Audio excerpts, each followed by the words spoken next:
The glass exploded against the wall 6 inches from Naomi's head.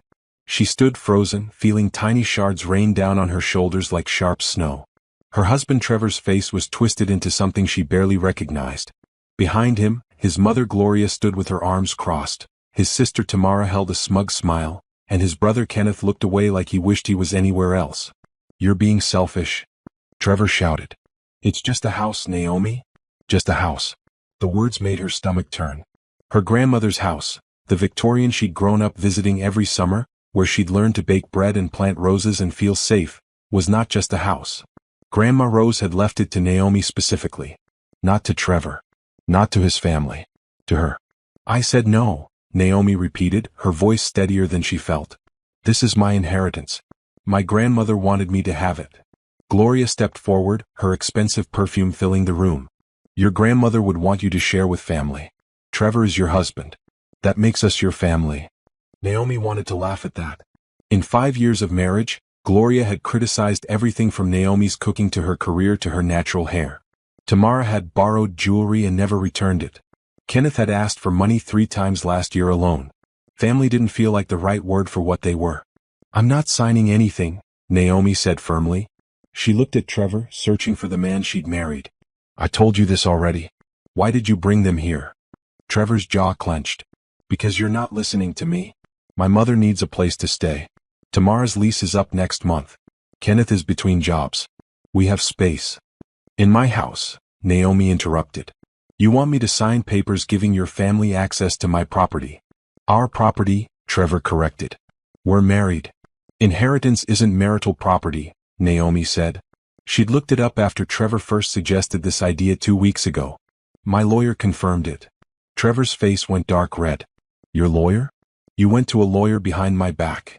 You brought your entire family to pressure me in our living room?" Naomi shot back. "Don't talk to me about going behind backs." Tamara laughed, a sharp sound. "See, Trevor? I told you she's been planning this. Probably wants to sell it and keep all the money for herself." Naomi felt something cold settle in her chest. Sell it? She'd never said anything about selling. She told Trevor she wanted to renovate it, maybe rent it out eventually. Where had Tamara gotten that idea? "Everyone needs to leave," Naomi said quietly. "Now. This is my house too," Trevor yelled. "I live here. They're my guests." "Then you can all leave together," Naomi said. She walked to the front door and opened it. Her hands were shaking, but she kept her voice level. "Out. Now." Gloria gasped like Naomi had slapped her. "How dare you speak to us this way? Trevor, are you going to let her disrespect your mother?" Trevor looked between them. For just a second, Naomi thought he might choose her. Might tell his family they were out of line. Might apologize for the glass that could have hit her face. Instead, he grabbed his keys from the hall table. "Fine. We'll go. But this conversation isn't over, Naomi. That house is going to help my family whether you like it or not." They left in a storm of slamming doors and muttered insults. Naomi stood in the sudden silence, listening to her own heartbeat. The broken glass glittered on the floor like dangerous diamonds. She walked slowly to the bedroom and opened her jewelry box where she kept important documents. The spare key to her grandmother's house, the one she'd had since she was 12, was gone. Naomi's blood went cold. She'd kept that key in the same place for years. Trevor knew where it was. She thought back to his words, "That house is going to help my family whether you like it or not." Not will help. Going to help. Like it was already decided. Naomi pulled out her phone and called her best friend Zara. "Something's wrong," she said when Zara answered. "Really wrong. Can you come over?" "On my way," Zara said without hesitation. "Lock the doors." Naomi did. Then she stood in her kitchen looking at the broken glass, and knew with absolute certainty that her marriage was already over. She just hadn't realized it until now. What she didn't know yet was how much Trevor had already taken from her. Or how much he was still planning to take. But she was about to find out. Zara arrived 20 minutes later with coffee and a fierce expression. She took one look at the broken glass and pulled Naomi into a tight hug. "Tell me everything," Zara said. So Naomi did. She explained about the house, the papers Trevor wanted her to sign, his family's demands, the missing key. Zara listened without interrupting, her face getting harder with each detail. "Girl," Zara said finally, "you need to look through his stuff. Right now. Before he comes back. I can't just go through his things." "He threw a glass at your head and stole your key," Zara interrupted. The rules changed. You need to know what you're dealing with. Naomi knew Zara was right. She led her friend to Trevor's home office, a room she rarely entered because Trevor said he needed privacy for work calls. Now that felt like a red flag. The desk was locked, but Naomi found the key in Trevor's sock drawer. Her hands shook as she unlocked it. The first folder she pulled out made her stomach drop. It was labeled Rose Property in Trevor's handwriting. Inside were appraisal documents for her grandmother's house. Not just one appraisal, 3 different ones, each higher than the last. The most recent one was dated last week, signed by someone named Brittany Coleman from Premier Realty. $650,000, Naomi whispered, reading the number. I didn't know it was worth that much. Keep looking, Zara urged. The next folder was worse. Much worse. It contained draft documents, transfer agreements, sale contracts, power of attorney forms. All with Naomi's name typed in, but no actual signatures. Yet, there was a sticky note attached to one. B says we need wife's signature or a convincing forgery. Lawyer says forgery too risky unless we can prove incompetence or emergency circumstances. Keep working on her. The note was in Trevor's handwriting. B had to be Brittany, the real estate agent. Oh my God, Naomi breathed. He's been planning to steal my house. There's more, Zara said quietly. She was holding Trevor's laptop, which had been sleeping, not locked. The screen showed an open email thread. Naomi read over her shoulder, and each message felt like a punch to the gut. The emails went back months. Trevor and Brittany discussing the property, its value, the best time to sell. But mixed in with the business talk were other messages. Personal ones. Can't wait to see you tonight, from Brittany.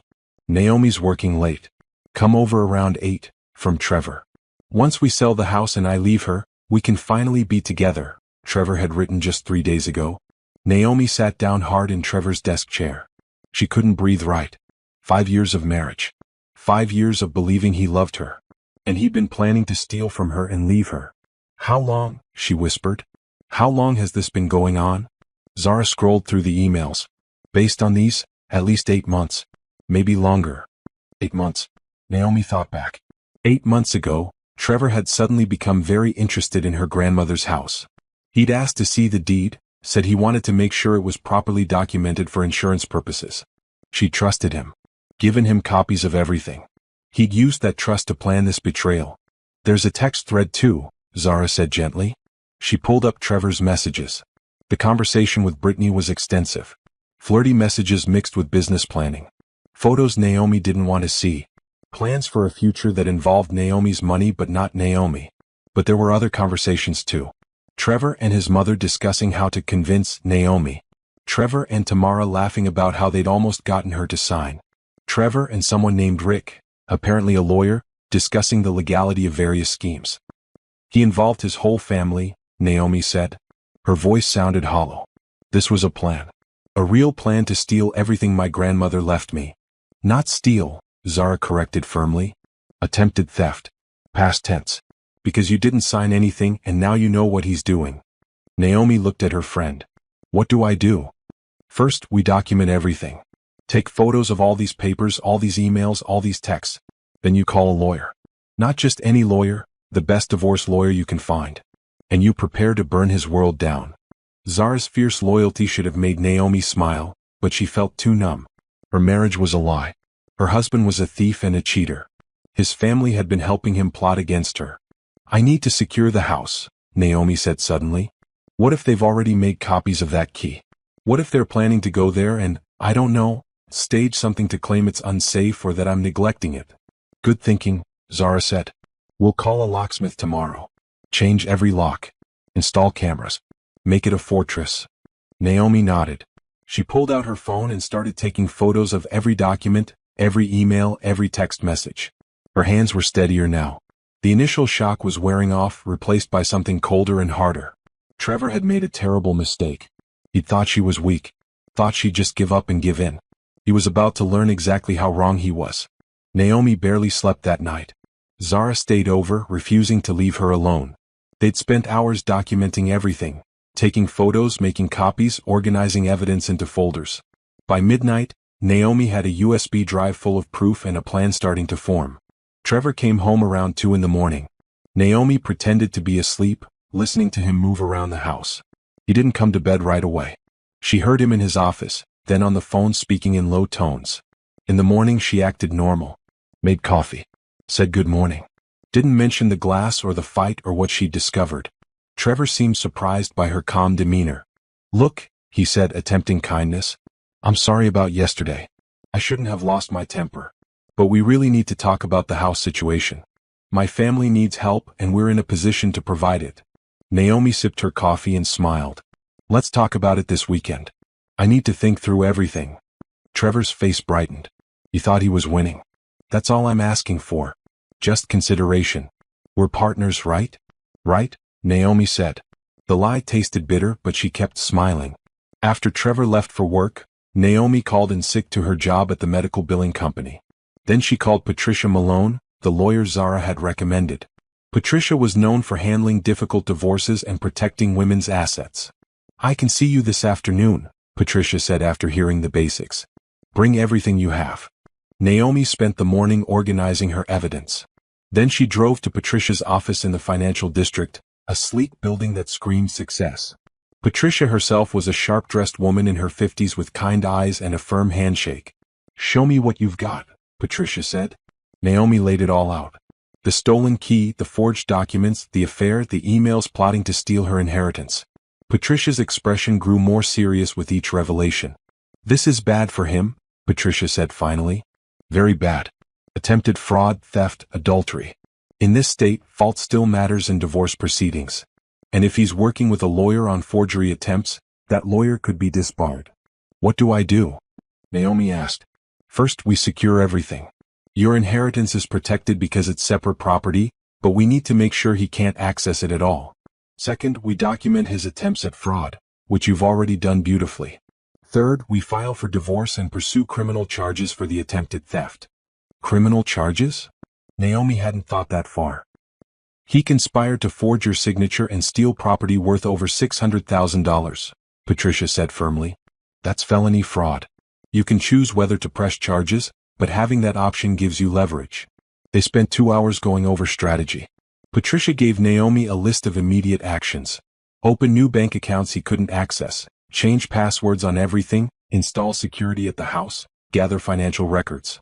Don't confront him yet, Patricia advised. Let him think you're still considering his proposal. Meanwhile, we'll build an airtight case. When we strike, it'll be decisive. Naomi left the office feeling stronger. She had a plan now. She wasn't just a victim, she was preparing a counterattack. Her next stop was a locksmith. She drove to her grandmother's house, a beautiful Victorian in the Riverside neighborhood with a wraparound porch and original stained glass windows. Naomi had so many happy memories here. Trevor wasn't going to take this from her. The locksmith changed every lock, front door, back door, basement, garage. He installed new deadbolts and gave Naomi the only set of keys. Then she called a security company and scheduled camera installation for the next day. While she waited, Naomi walked through the empty house. It needed work. The kitchen was outdated, the bathrooms needed updating, but it was structurally sound and full of character. She could see its potential. More importantly, she could see her future here. Her phone rang. Trevor. Hey babe, where are you? I came home for lunch but you're not here. I had some errands, Naomi said casually. I'll be home soon. Okay. Hey listen, my mom called. She wanted to apologize for yesterday. She'd like to take us both to dinner this weekend. What do you think? Naomi almost laughed. They were still trying to manipulate her. Sure. That sounds nice. Really? Trevor sounded suspicious of her easy agreement. I've been thinking about what you said, Naomi lied smoothly. About family and helping each other. Maybe I was being too rigid. Let's talk it through over dinner. She could practically hear his relief. That's great, Naomi. I knew you'd come around. You're a good person. That's why I love you. The words meant nothing now. Love didn't involve theft and betrayal. Love didn't throw glasses. Love didn't plot with mistresses to steal inheritances. See you tonight, Naomi said and hung up. Back home, she found Zara waiting with more coffee and a fierce hug. How did it go? Good, Naomi said. Really good. I have a lawyer, the house is secure, and Trevor thinks I'm weakening. Perfect, Zara grinned. Let him think that. Meanwhile, you're building your case. That evening, Naomi played the role of dutiful wife. She made dinner, asked about Trevor's day, smiled at his jokes. All the while, she was gathering more evidence, photographing financial documents when he showered, checking his phone when he fell asleep. She found more texts with Brittany. Found messages with his mother discussing how to pressure Naomi. Found evidence that Kenneth had already driven by the house 3 times, taking photos. They were circling like sharks, thinking she was wounded prey. They had no idea she was preparing to bite back. The dinner with Trevor's family was scheduled for Saturday night at an expensive steakhouse. Naomi dressed carefully, a simple black dress, modest jewelry, her hair in a neat bun. She looked like someone who'd been worn down and was ready to cooperate. Patricia had advised her to wait, to keep gathering evidence. But Naomi was done waiting. She'd spent the week documenting everything, moving money to protected accounts, securing her property. Now it was time to act. She brought a folder to dinner. Trevor saw it and smiled, thinking it contained the documents he wanted. Gloria, Tamara, and Kenneth were all there, dressed up and wearing fake smiles. "Naomi," Gloria said warmly, "I'm so glad you agreed to meet. I hope you know we only want what's best for everyone." "I know exactly what you want," Naomi said pleasantly. She opened her folder. Instead of property transfer documents, she pulled out copies of the evidence she'd gathered. The forged papers. The emails with Brittany. The texts discussing fraud. She laid them across the table like playing cards. The color drained from Trevor's face. "What is this?" he stammered. "Evidence," Naomi said calmly. "Evidence of your affair with Brittany Coleman. Evidence of your plan to forge my signature and steal my inheritance. Evidence that your entire family has been helping you pressure and manipulate me." Gloria grabbed the emails, reading quickly. Her expression went from confident to horrified. "Trevor, what have you done?" "She went through my private things." Trevor exploded, standing up. "That's illegal. You can't." "Actually, I can," Naomi interrupted. "We share a home and computer. There's no expectation of privacy in a shared marital space. My lawyer confirmed it. But you know what is illegal? Conspiring to commit fraud. Attempting to forge signatures. Stealing keys with intent to commit property theft." Tamara tried to save face. "You're overreacting. We were just trying to help." "Help yourselves to $650,000, Naomi cut in. She pulled out another paper. "This is the appraisal Brittany did. The one showing exactly how much you all stood to gain from stealing my grandmother's house." Kenneth at least had the decency to look ashamed. He stared at his plate, saying nothing. "I'm filing for divorce," Naomi continued. "And I'm pressing charges for attempted fraud and theft. The police have copies of everything. So does my lawyer. So does my bank. Your scheme is over." Trevor lunged across the table, grabbing for the papers. "You can't do this. That's my house too. We're married." A waiter appeared immediately. "Sir, I need you to sit down.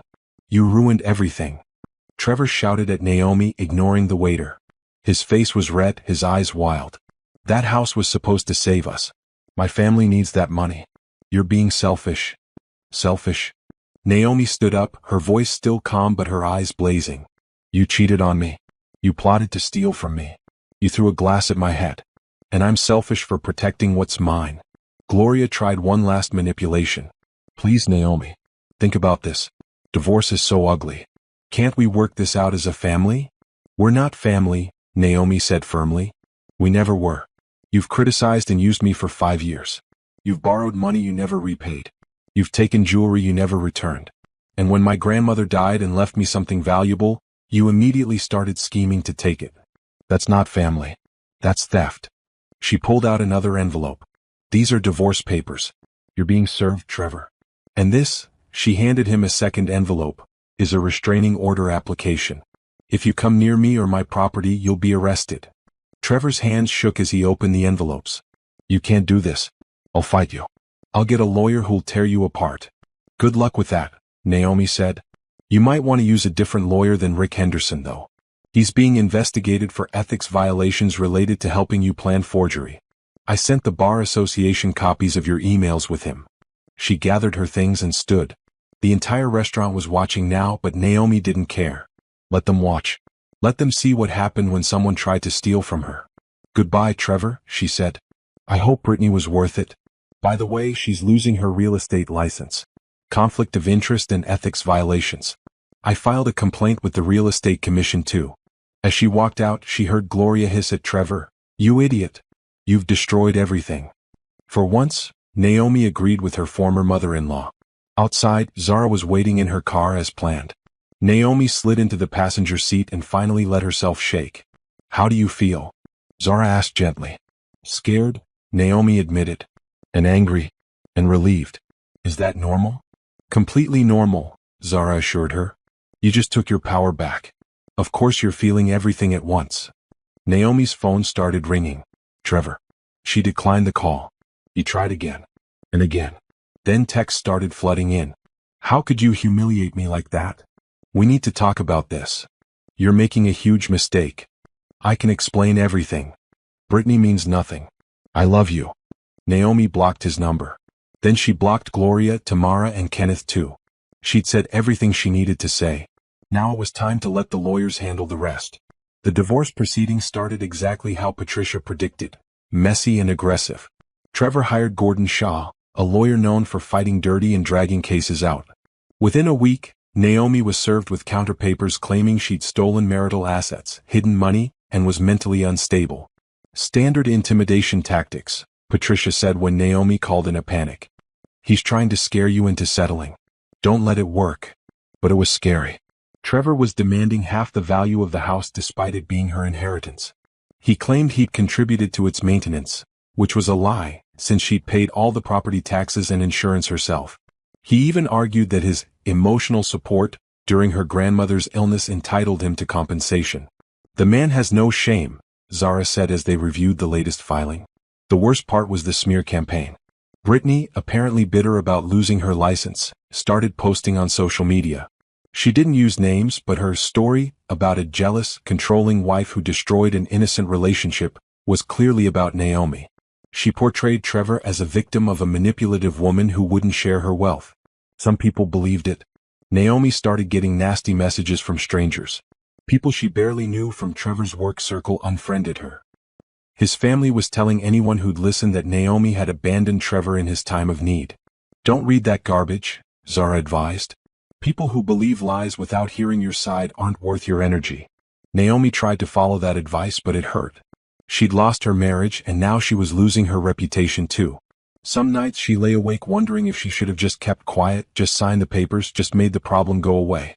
Then she'd remember the glass shattering near her head. Remember the emails plotting her betrayal. Remember that Trevor had never loved her. He'd loved what she could give him. And she'd get angry all over again. The criminal investigation was moving slower. The detective assigned to the case, a patient woman named Detective Harris, explained that fraud cases took time to build. "We need to prove intent," she said. "Which means documenting everything he did to try to steal your property. We're also looking into the lawyer who helped him. If we can prove conspiracy, the charges get more serious." Meanwhile, Trevor was getting desperate. He showed up at Naomi's work, trying to talk to her. Security escorted him out. He sent letters through his lawyer, offering to drop the divorce fight if she'd just give him $200,000. "Don't respond," Patricia advised. "His desperation means we're winning." But Trevor wasn't the only problem. His family was harassing Naomi too. Gloria called from different numbers, leaving voicemails about Christian forgiveness and family loyalty. Tamara posted passive-aggressive social media updates about ungrateful people who forget their blessings. Kenneth actually showed up at the grandmother's house one night, triggering the security cameras. Naomi filed police reports for each incident. Patricia added them to the growing file of evidence. The restraining order was approved, making all contact illegal. Trevor violated it anyway. He sent emails from a new account, professing his love and begging for another chance. Then the emails turned angry, accusing Naomi of ruining his life. Then they turned threatening, nothing specific enough to be clearly illegal but menacing enough to make her nervous. "Document everything," Patricia reminded her. "Every violation strengthens our case." The preliminary divorce hearing was brutal. Trevor showed up with his whole family, all dressed in their Sunday best, trying to look like the wronged party. Gordon Shaw painted Naomi as a cold, greedy woman who trapped Trevor in marriage and now wanted to take everything. Patricia destroyed that narrative with evidence. The emails, the texts, the forged documents, the affair, the theft attempt. She presented it all calmly and methodically, showing that Trevor was the one who'd been plotting and scheming. The judge was a stern older woman named Judge Patterson. She listened to everything with an impassive expression, then made her preliminary ruling. The house remains with Ms. Naomi as separate property. Mr. Trevor's claims to it are denied. The affair is noted for the record. The restraining order remains in effect. We'll reconvene in 60 days for final division of actual marital assets. Trevor's face went purple with rage. Gloria started crying loudly. Tamara called Naomi a word that made the bailiff threaten to clear the courtroom. Naomi sat quietly, feeling a weight lift from her shoulders. The house was safe. That's what mattered most. Outside the courthouse, Patricia squeezed her shoulder. You did great in there. Stayed calm and composed. That matters to judges. What happens now? Naomi asked. Now we finish this, Patricia said firmly. We divide up the actual marital assets, your joint bank accounts, any shared property. Since you kept your finances mostly separate and documented his theft attempts, you'll keep most of what's yours. He'll get whatever's legally his, which isn't much. And then you'll be free. Free. The word sounded beautiful. But Naomi's freedom was about to cost Trevor even more than he'd imagined. A week after the court hearing, Naomi got an unexpected phone call from a woman named Rachel Torres. You don't know me, Rachel said. But I know Trevor's family. And I need to talk to you about what they tried to do to me. They met at a coffee shop near Naomi's office. Rachel was a thin woman in her 40s with tired eyes and a nervous energy. She'd brought a folder of her own documents. 3 years ago, I was engaged to Kenneth, Rachel explained. Trevor's brother. I owned a small business, a bakery my father left me when he passed. Kenneth seemed wonderful at first, supportive, kind. Then his family started getting involved. Naomi's stomach tightened. This sounded familiar. Gloria suggested Kenneth and I buy a house together, Rachel continued. She even found one, through a real estate agent friend of theirs. Brittany Coleman. No, Naomi breathed. Yes. They pressured me to use the bakery as collateral for the mortgage. Said it would help Kenneth's credit. I almost did it. But my lawyer noticed something weird in the paperwork. Hidden clauses that would have given Kenneth's family access to the bakery if I defaulted on payments they were going to arrange. Rachel pulled out documents showing the scheme. It was eerily similar to what Trevor had tried with Naomi's house. Different details, same goal, steal a woman's inheritance or business. I broke up with Kenneth immediately, Rachel said. His family went crazy. Threatened me, harassed me, spread rumors about my bakery. I almost lost everything fighting them. But I kept records of everything and eventually they backed off. Why are you telling me this? Naomi asked. Because I saw your case mentioned in the Real Estate Licensing Board complaint. Brittany Coleman. Same name. I looked into it and realized you were fighting the same family that tried to destroy me. And I want to help. Rachel wasn't the only one who came forward. Over the next 2 weeks, 2 more women contacted Patricia's office. Angela Wu had dated Tamara's ex-boyfriend. Tamara's family had tried to pressure Angela into co-signing loans and giving them access to her family's restaurant. When Angela refused, Tamara had waged a social media war against her. Simone Jackson had been Gloria's neighbor. Gloria had convinced Simone's elderly mother to put Gloria on her bank account to help with bills. Gloria had then stolen $40,000 before Simone caught her and threatened legal action. None of them had pursued criminal charges at the time. It seemed too difficult, too expensive, too embarrassing. But now, seeing Naomi stand up to the same family, they wanted to add their voices. This is gold, Patricia said, reading through their statements. This shows a pattern of predatory behavior. It's not just Trevor, it's the whole family. They're basically a criminal enterprise targeting vulnerable women. Detective Harris agreed. She interviewed all 3 women and added their cases to her investigation. The DA's office started looking at RICO charges, laws designed for prosecuting organized crime. They won't all stick, Harris cautioned. But the pattern of behavior makes your case much stronger. And it might convince the DA to pursue felony charges instead of misdemeanors. Naomi felt a strange mixture of vindication and sadness as she heard these women's stories. She wasn't alone. Trevor's family had hurt others the same way they'd tried to hurt her. But at least now maybe they'd finally face consequences. The women formed an unexpected support group. They started meeting weekly, sharing their experiences and healing together. Rachel brought pastries from her bakery. Angela shared her mother's tea. Simone made them all laugh with her dry humor about dealing with predatory in-laws. You know what the worst part was? Rachel said one evening. Feeling like I was crazy.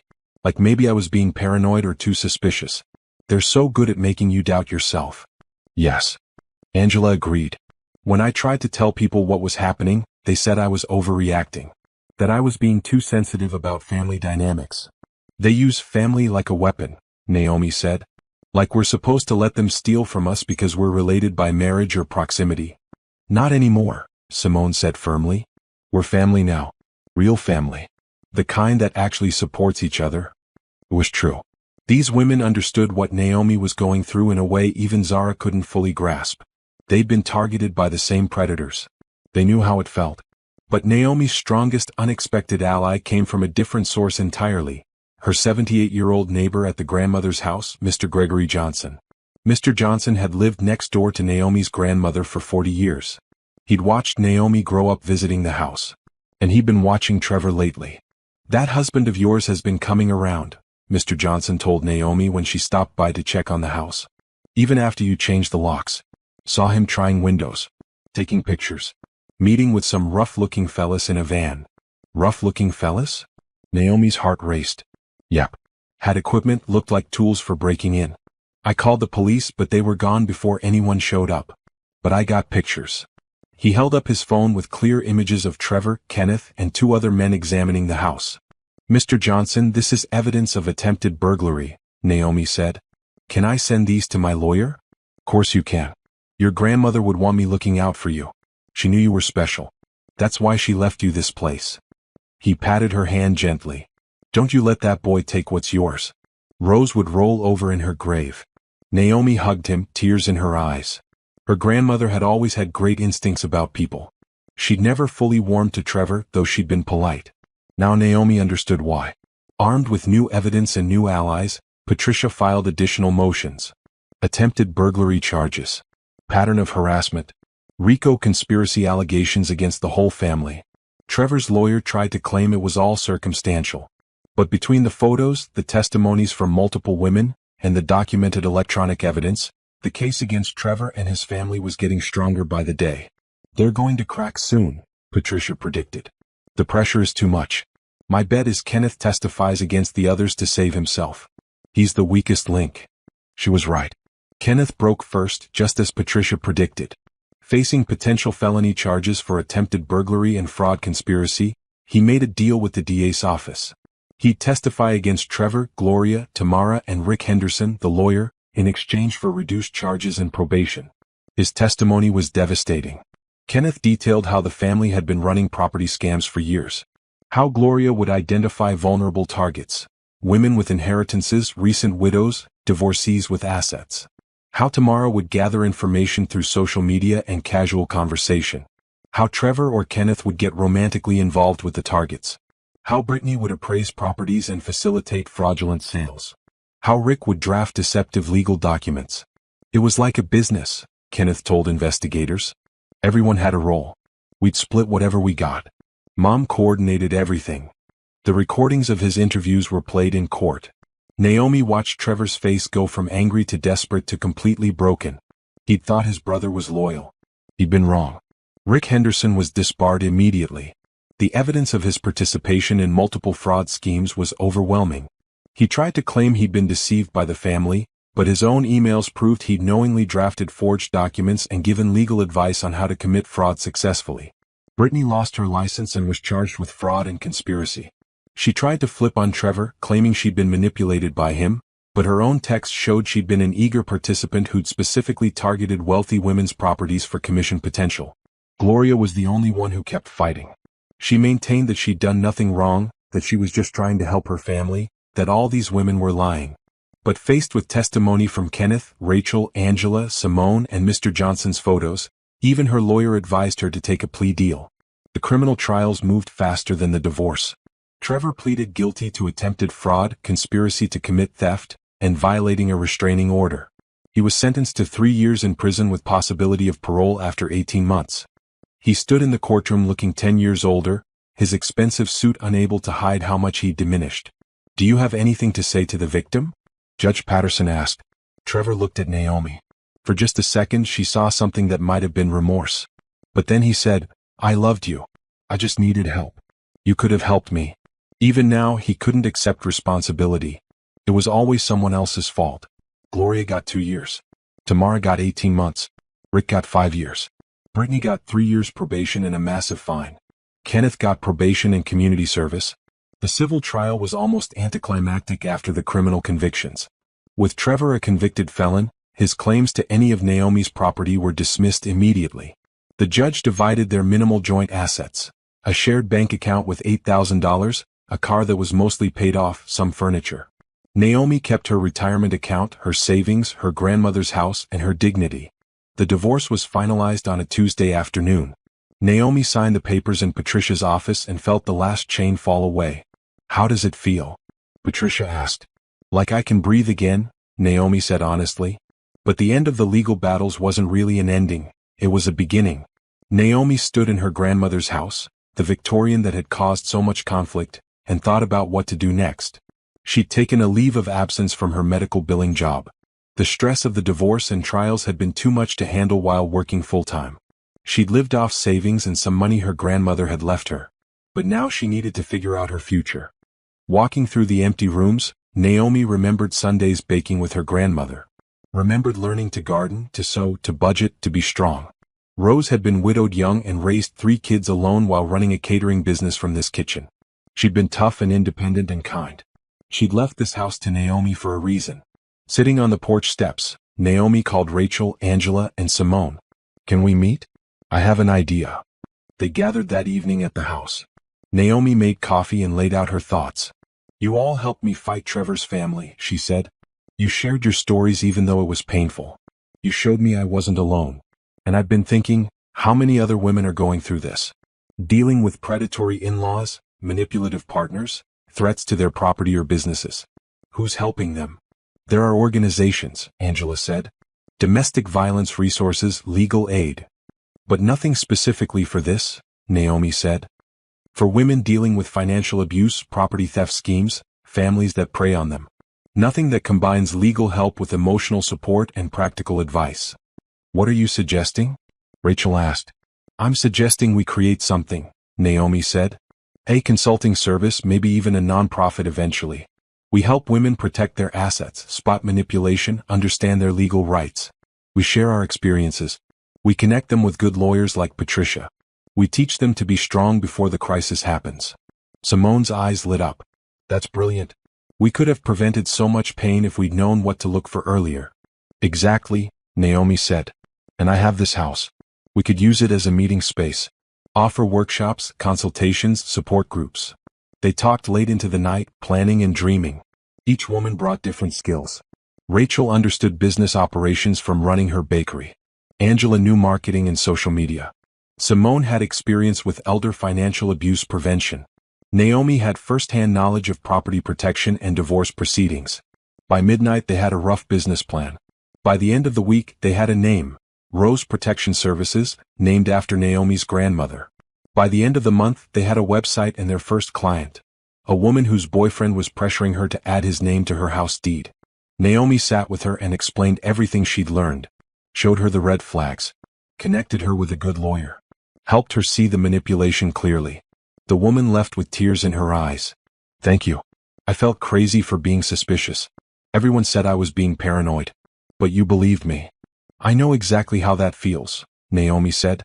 "It was the best feeling in the world, taking her pain and using it to help someone else avoid the same fate." The renovation of the Victorian house took 6 months. Naomi worked with a contractor who respected the home's history while modernizing what needed updating. They restored the original hardwood floors, repaired the stained glass windows, updated the kitchen and bathrooms with vintage-style fixtures that honored the house's 1920s character. The front parlor became a consultation room where women could meet privately with Naomi and her partners. The dining room transformed into a workshop space with a large table for group sessions. The back sunroom was converted to a small library filled with legal resources, financial planning guides, and books about recognizing manipulation and abuse. Upstairs, Naomi created her own living space. A peaceful bedroom overlooking the garden her grandmother had planted. A home office where she could work on case files and research. A reading nook by the window where she could finally relax without looking over her shoulder. Every room was filled with light. Naomi painted walls in soft blues and warm creams, hung sheer curtains that let sunshine flood in, added plants and fresh flowers. The house felt alive again, not a museum to the past but a working space full of purpose. Mr. Johnson helped with the garden, teaching Naomi how to maintain the roses her grandmother had loved. They planted new flowers too, bright purple irises, cheerful yellow daisies, sturdy lavender that smelled like hope. "Your grandmother would be proud," Mr. Johnson said one Saturday afternoon as they worked in the dirt together. "Using this place to help people. That's what she was about, making things better." Rose Protection Services grew steadily. Word spread through community centers, churches, women's groups. Naomi and her partners offered free initial consultations and sliding scale fees for those who couldn't afford full price. They partnered with Patricia's law firm for cases that needed aggressive legal representation. They ran workshops on financial literacy, property rights, recognizing emotional manipulation, and creating safety plans. They brought in guest speakers, divorce lawyers, financial advisors, therapists specializing in family dynamics and abuse. The support group meetings were Naomi's favorite. Watching women who'd been isolated and afraid find strength in community was powerful. Some cried. Some raged. Some sat quietly, just listening, finally feeling heard.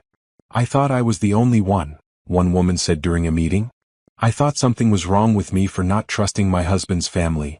"Your instincts were right," Naomi told her. "Trust them." Not every case ended well. Some women went back to their manipulative partners. Some lost their property before they could protect it. Some couldn't afford the legal help they needed. Those failures hurt. But many succeeded. The woman with the boyfriend pressuring her about the house deed broke up with him and kept her home. A widow whose stepchildren were contesting the will found a good lawyer and won. A business owner whose husband wanted to add his name to her company accounts divorced him and saved her livelihood.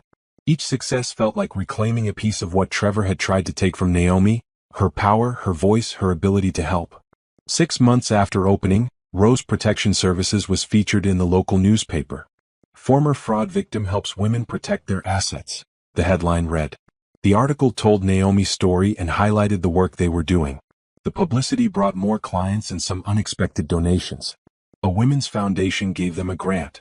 A retired judge offered to volunteer her time for legal advice clinics. Local businesses donated furniture, computers, supplies. Naomi hired a part-time administrator to help with scheduling and paperwork. Then a social worker to provide counseling services. Then a financial advisor to teach money management workshops. The house that Trevor had tried to steal was becoming something bigger than property. It was becoming a refuge. One evening, Naomi stood on the porch watching the sunset paint the sky soft purple and pink. The garden was blooming.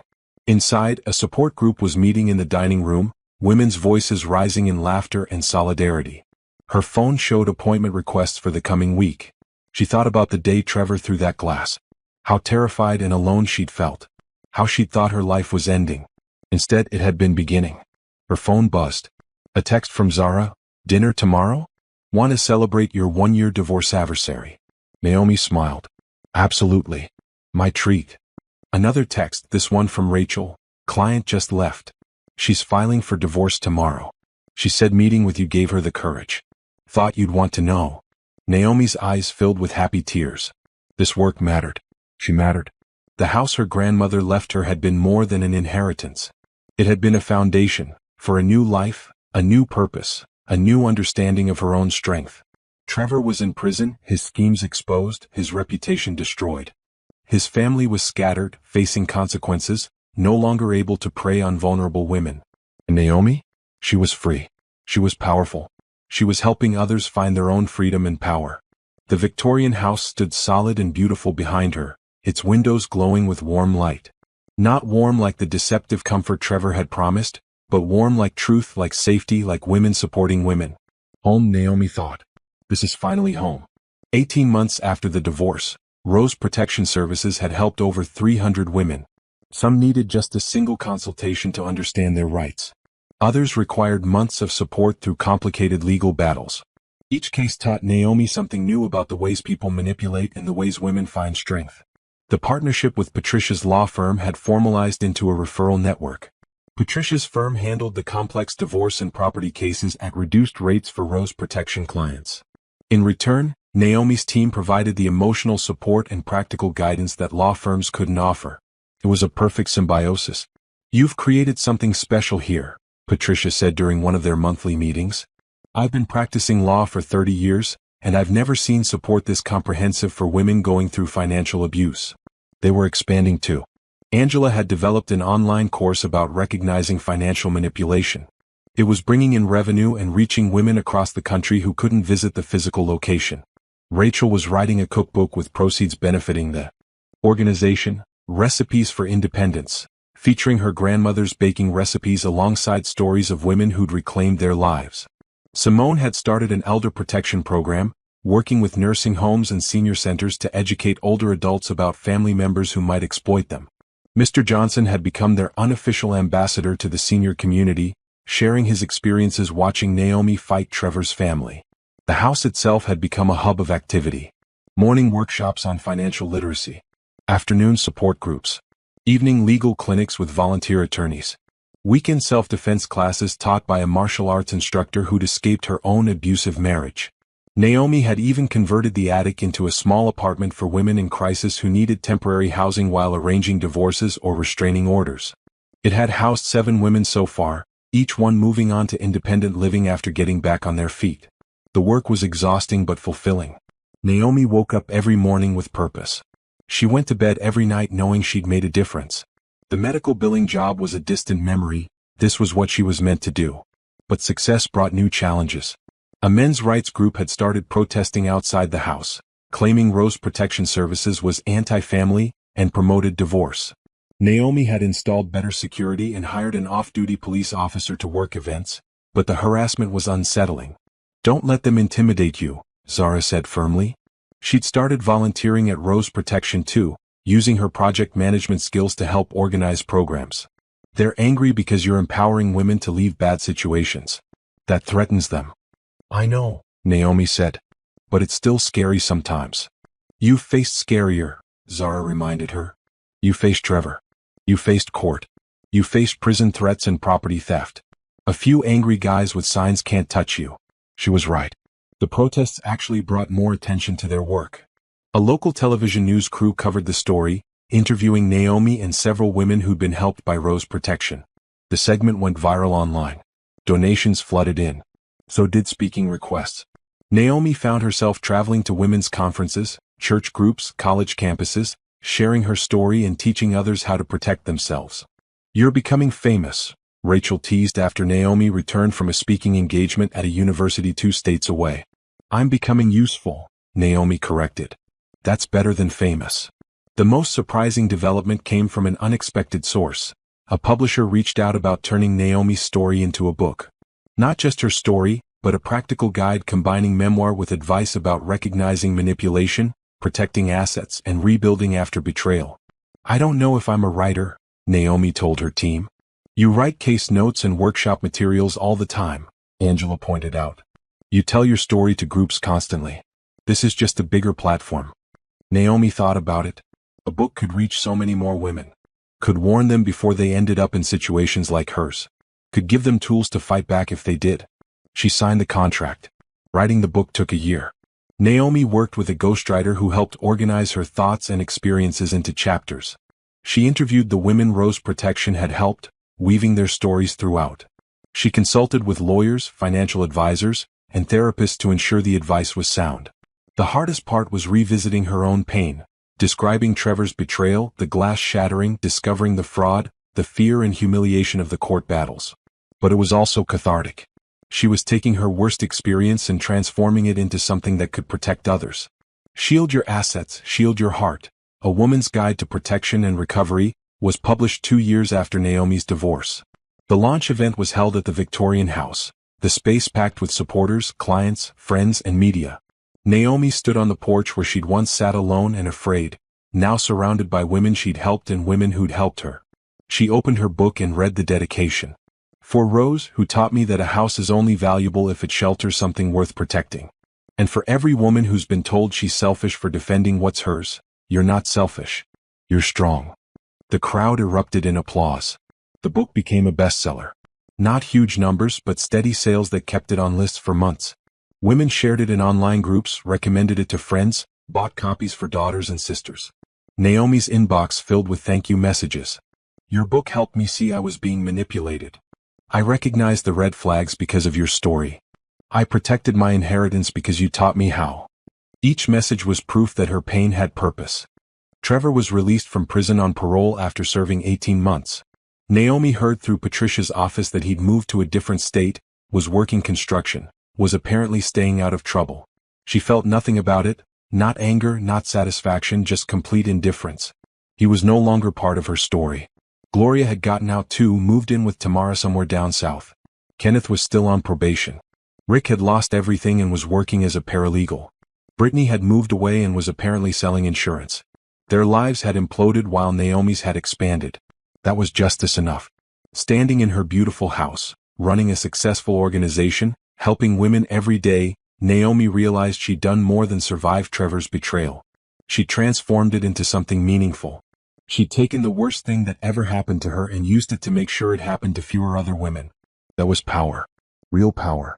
Not the power to destroy others, but the power to protect and build and help.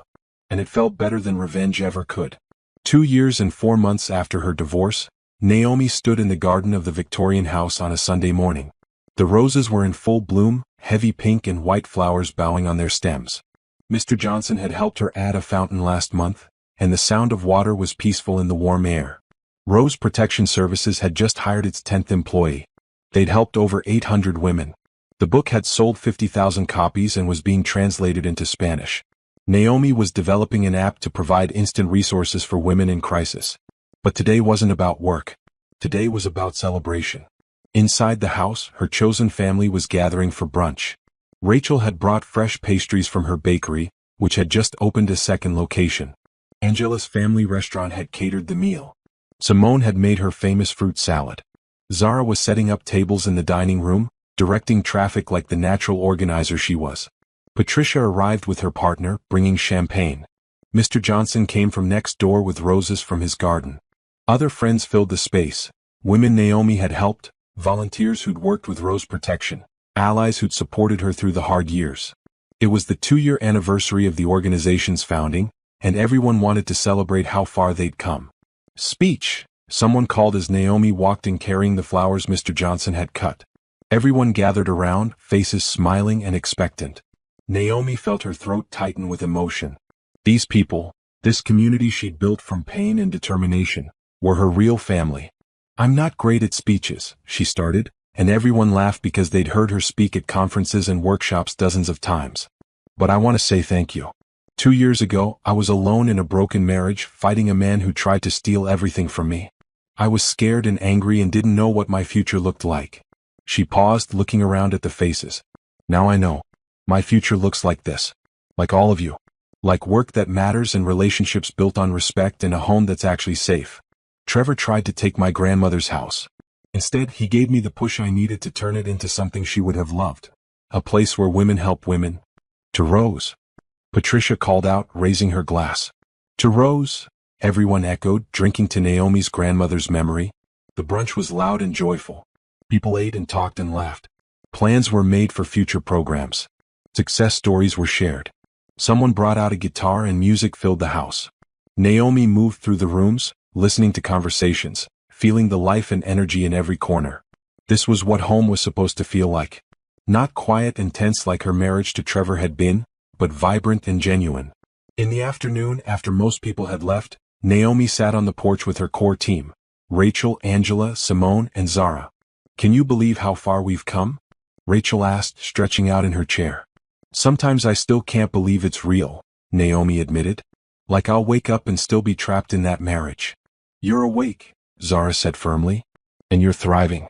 Look at what you've built." "What we've built," Naomi corrected. "I couldn't have done any of this alone." "That's the point," Simone said wisely. "Women are stronger together. That's what Trevor and his family never understood. They thought they could isolate you and you'd be weak. Instead, you built a whole army." It was true. Naomi thought about all the women who'd walked through her door over the past 2 years. Each one had taught her something. Each one had added to her understanding of resilience and courage. As the sun started setting, painting the sky in shades of orange and purple, a car pulled up. A woman got out, looking nervous and determined. She was young, maybe mid-20s, carrying a folder. Naomi stood up. "Can I help you?" "Are you Naomi? From Rose Protection?" the woman asked. "I am. I read your book. My boyfriend is pressuring me to invest my inheritance in his business. He says if I don't trust him with money, I don't really love him. But something feels wrong. Can you help me?" Naomi smiled gently. Yes, we can help. Come inside. As she led the young woman into the house, Naomi caught her reflection in the hallway mirror. She looked different than she had 2 years ago. Stronger. More certain. Peaceful. Trevor had thrown a glass at her head because she wouldn't let his family steal her inheritance. He'd thought that violence would make her submit. He'd thought she was weak. He'd been so wrong. That terrifying moment had been the beginning of her transformation. She'd protected her property. She'd fought his schemes. She'd exposed his crimes. She'd divorced him and watched him face consequences. But more than that, she'd discovered who she really was. Not a victim, not a doormat, not someone who could be manipulated and controlled. She was strong. She was capable. She was worthy of respect and safety and happiness. And now she spent her days helping other women discover the same truths about themselves. Later that evening, after the young woman had left with resources and a safety plan, Naomi walked through her quiet house. She turned off lights, watered plants, straightened chairs. The space was hers. Completely, utterly, legally hers. No one could take it from her ever again. She climbed the stairs to her bedroom, changed into comfortable pajamas, and sat by the window. The street was peaceful. Her garden glowed in the moonlight. Somewhere in the house, the old pipes hummed their familiar song. Naomi opened her laptop and looked at her calendar for the week. Monday, 3 client consultations. Tuesday, workshop on estate planning. Wednesday, book club discussion of Shield Your Assets at the library. Thursday, meeting with the app developers. Friday, coffee with a woman considering joining the team. A full life.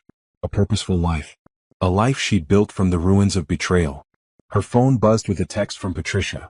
Thought you'd want to know. Trevor's parole officer contacted me. He violated parole and is back in custody. You're safe. Naomi read it and felt nothing. No fear, no relief, no satisfaction. Trevor was just a person she used to know. A mistake she'd learned from. A problem she'd solved. He had no power over her anymore. She replied, "Thanks for letting me know. Hope you had fun at brunch." Then she opened a new document. The publisher wanted a second book. This one focused specifically on rebuilding life after divorce. Naomi had ideas. She started typing, the words flowing easily. She wrote about grief and anger and fear. She wrote about finding strength in community. She wrote about the difference between surviving and thriving. She wrote about how the worst thing that ever happened to her had led to the best things in her life. Hours passed. When Naomi finally looked up, it was past midnight. She saved her work, closed the laptop, and looked out at the sleeping neighborhood. Tomorrow more women would need help. More stories would be shared. More lives would be changed. And Naomi would be there, in the house her grandmother left her, doing work that mattered. Trevor had thrown a glass at her because she refused to let his family take over her house. And in fighting to protect it, she'd discovered her true purpose. She'd won. Not just the legal battle, not just the property, not just her freedom. She'd won herself back. And that was the best revenge of all, living well, helping others, and being genuinely, completely happy. Naomi turned off the light and went to bed, smiling. Tomorrow would be another good day.